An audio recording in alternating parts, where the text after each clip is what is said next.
Blah blah blah blah blah blah blah.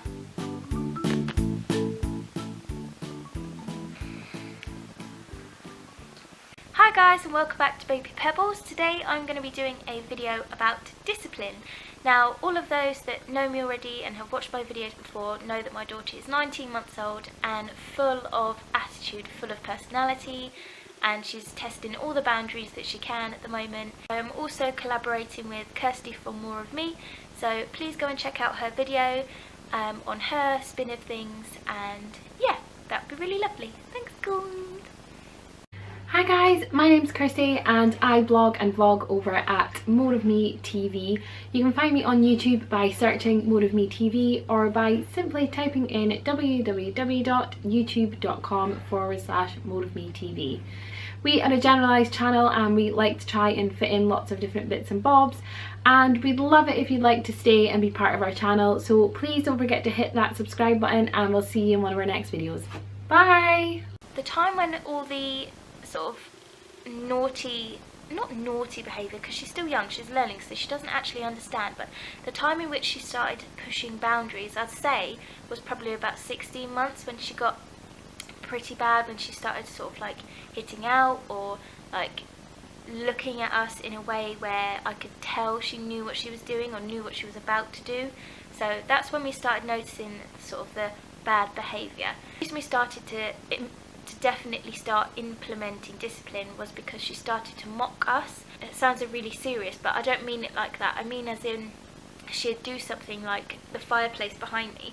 She would get the coal, look at me and hold it in her hands and think, what are you going to do? I'm going to drop this on the carpet. What are you going to do about it? And I used to look at her and I used to say, Penny, no.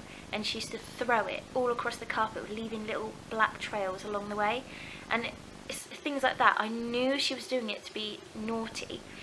Like, and if she would do something naughty, like if I'd ask her not to do something and she'd do it anyway and she'd laugh, that's what I mean by mocking us. So yeah, that was one of the reasons. Didn't get her own way, she'd say no and give you a stink eye and be sitting there like this. She does that, and if it gets really bad, she'll start hitting out. And it's not nice. She's hit her nanny, she's hit me multiple times, she's hit my mum, she's hit Reese, and it's just not fun. And I just think it's quite an embarrassing thing to see, although like it's not my fault and it's not Penny's fault because she doesn't know what she's doing. It is a bit like, a lot of people look at you like, oh my god, like, is she okay? Like, what is that mum doing, like, to make her child get like that sort of thing? And I just feel like we need to nip it in the bud before it gets worse. The methods of discipline that we have personally chosen are, if she looks like she's going to be doing something that I don't want her to do, I will look at her and I'll say, Penny, and I'll give her a warning. And then if she does that, I'll say, Penny, stop, put it down,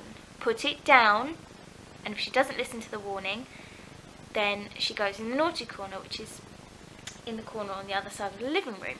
It's just a little gap between the table. It's not like she's hidden away or anything. It's really open. She can see the whole living room, but it's just a little nook like this in which she sits in the middle, and that's where she has to stay if she's been naughty. I pick her up from whatever she's doing after she's been naughty and not listen to the first two warnings. I sit her down and I say, right, you sit there for 1 minute and then I will come and get you and you can say sorry.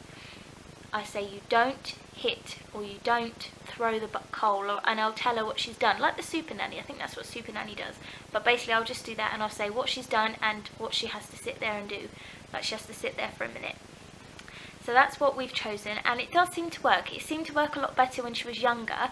She'd literally sit there and she'd be all quiet like this, and but she would sit there for a minute, and she would sit there longer if I had her to. But you know, I obviously stuck to what I've told her I was going to do, and I'd go over after a minute and I'd say, right, now say sorry to mummy, and she'd normally like run her arms over to me and like say sorry. And not speak it, but she'd give me a hug, which is a sorry from a baby that can't communicate properly yet, obviously. There was a few times when she was younger when I'd say, do you need to go and sit in the naughty corner? And she'd get excited over it and be like, yeah, and she'd go and sit there on her own without even being told to. And it was pretty much a disaster, basically. As she's got older, she's now 19 months, She doesn't like the naughty corner. And as I mention it as a final warning, she starts crying, she starts thrashing out, and yeah, she hates it. And she doesn't sit there at the moment. We are working on it, but as soon as she sits down, she wants to come and say sorry, which I feel is a bit defeating the object of the point of doing it, because she's not getting disciplined because she wants to say sorry straight away, and I don't think like she's processed what she's done wrong, if that makes sense. So yeah, so we need to work on that, but that's what we've chosen, and that's what we want to stick to, because I feel like that's a fair port of call for discipline. I feel like that's a fair way to do things, a fair way that she'll understand, a fair way that she knows that she's done wrong, and it's not too harsh, but it's like a serious thing. She has to sit there and you have to stay there until you say sorry, sort of thing, and I think that's the best way to discipline a child. We did try to ignore the bad behaviour, and it did work for a while she was young. She sort of got bored if she looked over and we weren't paying her any attention, but now I feel like it fuels the bad behaviour. If she... someone will be past my window. So if she sees us ignoring the bad behaviour, she seems to step up her game and do something worse, or do the bad behaviour worse, and so it sort of fuels her to do more, and it's sort of like, no, this is not what we want you to do, stop it. So yeah, so we had to stop doing that, and we had to give her the first warning, the second warning, and the naughty corner, and that seemed to do more than ignoring it. So we did try that, but it didn't work for us. You have to remember every child is different. Discipline that I don't agree with is physical hitting or anything like that, physical roughness or like verbal shouting. I don't like any of that. I will be firm and it will be like strongly said, but I don't agree with shouting. I think that's frightening and it's too harsh, especially at her age, at 19 months. She's a baby. She doesn't mean what she's doing. She's just learning and testing, and I don't feel like she deserves to be shouted at for something that may be really annoying for me, but I just don't think it qualifies shouting or hitting. I just think it's not nice. People say things like just a little smack on the wrist. I just personally, I don't agree with it, that's all.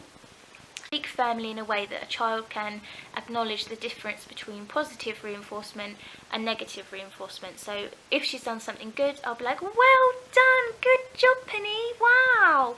And if she's done something naughty, I'll say, no, that's enough, stop it. See the difference? Meanie mummy, happy mummy. Another thing that I like to do sometimes is ask her why she's doing what she's doing. Obviously I know she can't tell me and communicate back to me what she's doing, but I just like to do it out of habit. So eventually when she grows older, she'll say, because I'm tired, or because I'm hungry, or something like that. So I use words as in, like, if she's thrashing out in the evening, I say, are you tired? Or are you hungry? Are you angry? Like, what's the matter? Kind of thing. And I'll use sort of communicative words to try and get out of her what is the matter. Why is she acting out? Why is she getting aggressive? Things like that. And I do find that sometimes it does actually work. As she's got older, I say, are you tired? Because then all of a sudden she'll start wiping her eyes. So that's telling me that she's tired. That's why she's upset. Or if she's hungry, I'll say, she's getting really niggly and like starting to play up for me, I'll say, are you hungry? You want something to eat? And then she'll go, yeah. Like, but she wouldn't have said that if I hadn't asked her. So it's sort of a communication, I don't know what the word is, like a communication benefit, communication skill, communication, why can I never think of the words I want to say? Brr. It's just something about communication and trying to figure out what she means by her actions, basically, is what I'm trying to say. And if she's happy, which we'll be talking about in another video, but just for example, if she's happy, then I'll use the words, are you happy?